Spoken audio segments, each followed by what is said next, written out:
कहानी एक छोटे से गांव में शुरू होती है जहां एक पुरानी हवेली खंडहर बन चुकी थी। गांव के लोग उस हवेली से डरते थे क्योंकि वहां एक भूत रहता था। लेकिन यह कोई साधारण भूत नहीं था, यह भूत देशभक्त था।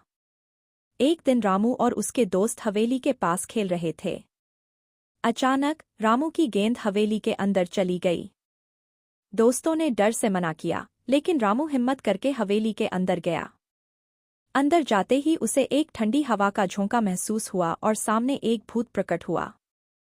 रामू डर कर भागने वाला था कि भूत ने कहा, डरो मत, मैं तुम्हें नुकसान नहीं पहुंचाऊंगा। रामू ने हिम्मत जुटाई और पूछा, आप कौन हैं? भूत ने कहा, मैं राजू हूं, एक देशभक्त सैनिक। मैं अपने देश की सेवा करते हुए शहीद हो गया और मेरी आत्मा इस हवेली में बसी रह गई। मैं इस गांव की रक्षा करना चाहता हूं, लेकिन लोग मुझसे डरते हैं। रामू ने कहा, आप तो हमारे रक्षक हैं, फिर लोग आपसे क्यों डरते हैं? भूत ने उत्तर दिया, लोगों को भूतों से डर लगता है, लेकिन मेरा मकसद सिर्फ देश और गांव की सेवा करना है।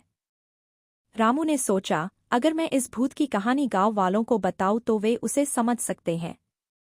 अगले दिन रामू ने गांव के सरपंच और सभी गांव वालों को भूत की कहानी सुनाई।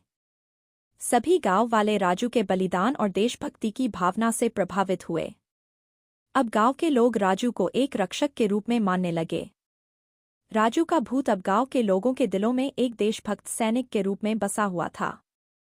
इस कहानी से यह सीखने को मिलता है कि किसी के भी बाहरी रूप से न डरें।